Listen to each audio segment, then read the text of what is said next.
On a recours à ce matériau par rapport à la pente du toit, hein, forcément, comme il faut un minimum de pente pour que les tuiles puissent tenir entre elles. On n'utilisait pas nos tuiles lorsqu'on n'a pas beaucoup de pente, hein. Ce qui n'empêche pas de l'utiliser sur une pente ordinaire, mais c'est très certainement plus compliqué par rapport à la dimension de la tôle, hein. Alors, plusieurs possibilités. Soit on l'achète en magasin de bricolage, et dans ce cas-là, bon, c'est vendu selon un conditionnement qu'on ne maîtrise pas. Ou alors on peut commander le panneau sur mesure auprès d'une société qui revend. Donc là, on prend les dimensions qui nous arrangent le mieux, hein, forcément, sachant que ça peut aller jusqu'à 6 mètres. Et on peut l'avoir aussi en déjà isolé.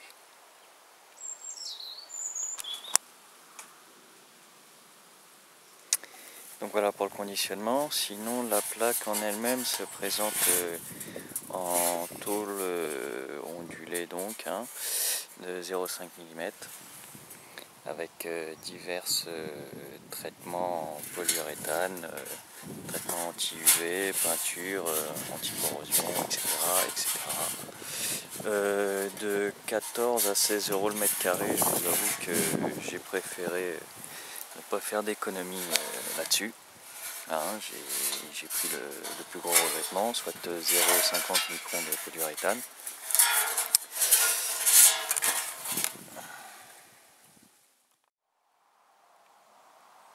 Légère, facile à manipuler, beaucoup plus facile à manipuler tout seul notamment que des tuiles en ciment, hein, que des tôles en fibre ciment. Néanmoins, il y a le revers de la médaille, c'est que contrairement à des tôles fibre ciment, là on est limité par le dessin, tout simplement. Lorsqu'on fait recourir une tôle par une autre, il faut évidemment emboîter les dessins, sinon il n'y a pas l'étanchéité n'est pas faite. Et ça peut s'avérer être extrêmement embêtant sur les bords, dans les coins, pour adapter les mesures. On est nettement moins libre que sur un dessin ondulé classique. Bien évidemment, le rendu n'est pas le même, hein. Si on choisit ce type de tôle, c'est bien évidemment pour l'aspect décoratif. Donc il faut vraiment bien prévoir tout ça, car sinon c'est pas mal d'embêtements, hein. 5 kg mètre carré, entre 15 et 20 kg mètre carré, sans compter que ça se casse, hein, c'est assez chiant. C'est un refuge à mousse. Ça c'est de l'entretien, hein, c'est sûr, mais bon, si déjà le matériau lui-même s'y prête pas, c'est mieux.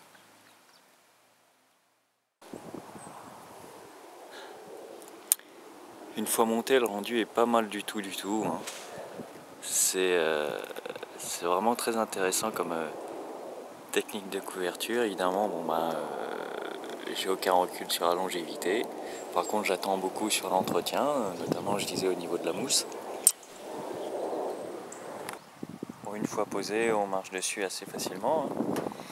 C'est par contre ce qu'il ne faut pas faire, il faut bien marcher dans les creux. Mais ça vous arrivera forcément un petit accident. Voilà, quoi. Pour rattraper ça, autant dire que j'y suis pas arrivé. Donc le revers de ce matériau, c'est comme il est très fin, lorsqu'on le pose, si on ne fait pas attention, ça raye, hein. Un pot de peinture pour les retouches, mais ça c'est assez chiant quand même, faut le dire. Mais l'un dans l'autre, vaut peut-être mieux que ça raye et qu'on retouche plutôt que ça casse, hein, tout simplement. Donc ça c'est le modèle Saphir, hein. c'est vraiment sympa, le rendu au soleil. Le grain est assez intéressant, mais on l'a vu, hein, c'est un peu fragile la manipulation quand on marche dessus. Mais bon, c'est comme tout, hein, il y a des pour et du contre, il faut faire attention. Il existe le modèle Roma, donc qui imite plus les tuiles dites romaines classiques. Hein. Là, c'est le modèle Saphir, comme j'ai déjà dit. Couleur terracotta, il y a plusieurs types de couleurs, mais bon. Celle-ci est très très bien.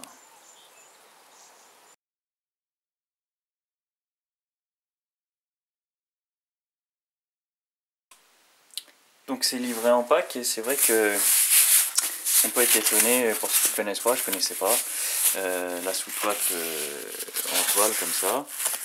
Néanmoins, voilà, hein. Ceci étant une bouilloire contenant de l'eau bouillante, regardez par vous-même.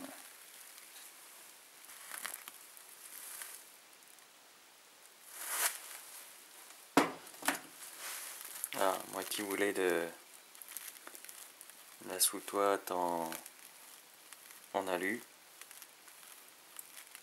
sachant qu'il pleuvra jamais bouillant sur votre toit et encore moins en dessous de la tôle, c'est parfaitement, c'est très très bien, quoi.